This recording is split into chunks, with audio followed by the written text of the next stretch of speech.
Assalamualaikum warahmatullahi wabarakatuh. Alhamdulillahirabbil alamin wassalatu wassalamu ala asyrafil anbiya'i wal mursalin wa ala alihi wa sahbihi ajma'in.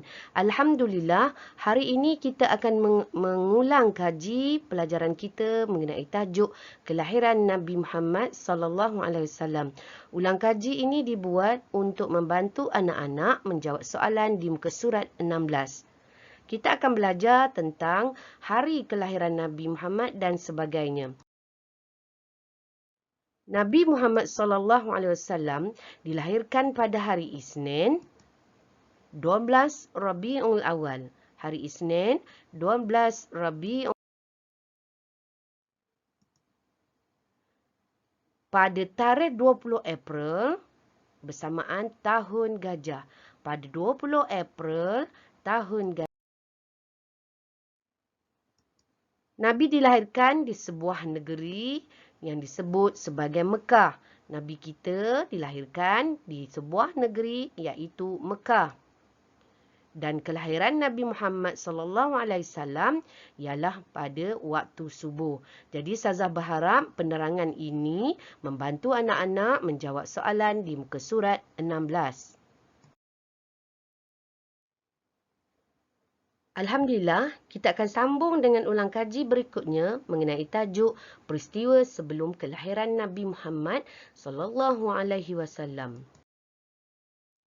Di mana sebelum kelahiran Nabi kita, ada seorang raja daripada negara Yaman merasa sangat dengki. Raja Abraha ini dengki kerana masyarakat pada masa itu seringkali pergi ke Mekah untuk mengunjungi Kaabah. Perasaan dengki ini menyebabkan Raja Abraha ingin meruntuhkan Kaabah. Sebelum Raja Abraha meruntuhkan Kaabah, Raja Abraha ini telah membina sebuah gereja. Sebuah gereja yang disebut sebagai Al-Qalish. Gereja Al-Qalish ini diperbuat daripada emas dan perak. Tujuan Raja Abraha ini membuat gereja Al-Qalish yang sangat cantik, diperbuat daripada emas dan perak adalah untuk menandingi bangunan Kaabah.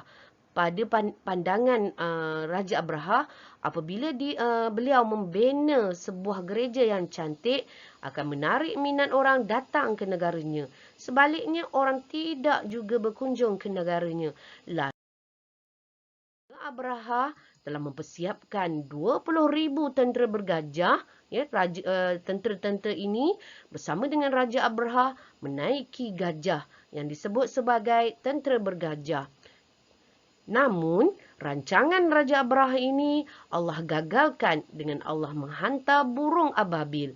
Allah hantar burung ababil yang membawa api dari batu daripada api neraka lalu dilepaskan ke atas tentera-tentera bergajah menyebabkan semua tentera bergajah ini termasuk Raja Abraha meninggal dunia.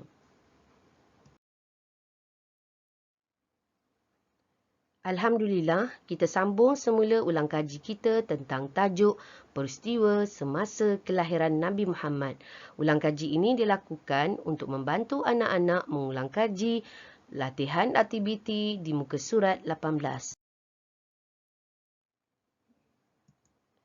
Ibu Nabi bernama Aminah binti Wahab. Ibu Nabi, Aminah, melahirkan Nabi di rumah Datuk Nabi hanya diterangi cahaya pelita. Keadaannya tidaklah terang kerana cahaya yang ada sekadar cahaya pelita sahaja.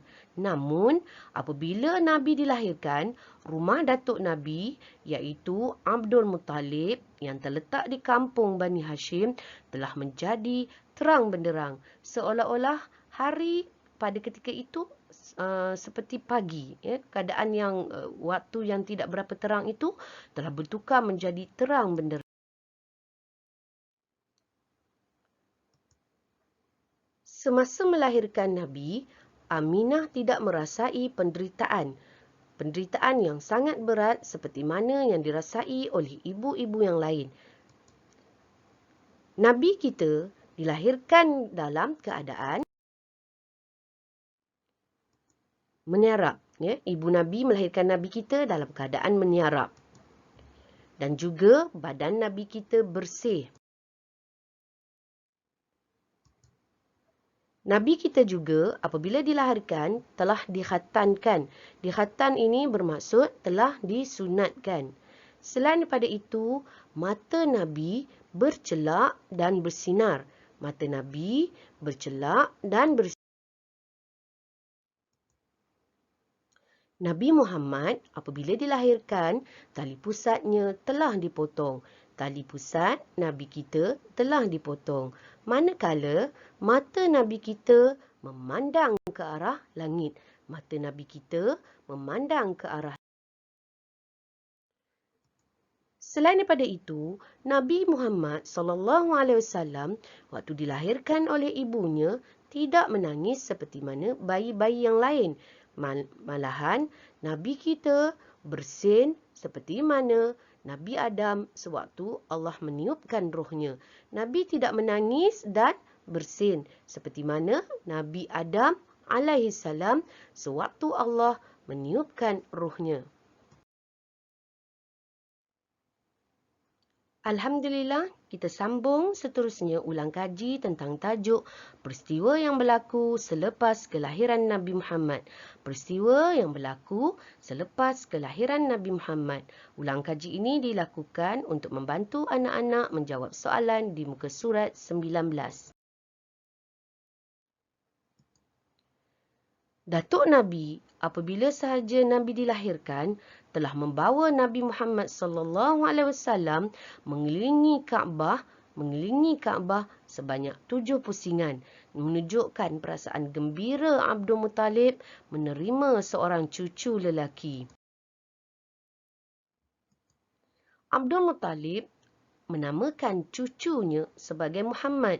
Kenapa dinamakan Muhammad? Dinamakan Muhammad kerana sepanjang ibu Nabi mengandungkan Nabi, ibu Nabi sering kali bermimpi menamakan bayinya Muhammad. Lalu apabila lahir sahaja Nabi, datuk Nabi menamakan Nabi kita sebagai Muhammad. Apa maksud Muhammad? Muhammad bermaksud yang terpuji. Muhammad bermaksud yang terpuji. Pada ketika itu, tidak ada seorang pun masyarakat Arab menamakan anak-anak mereka dengan nama Muhammad. Selain daripada Datuk Nabi, ada seorang lagi lelaki iaitu Abu Lahab. Siapa Abu Lahab? Abu Lahab ini ialah bapa saudara Nabi Muhammad SAW.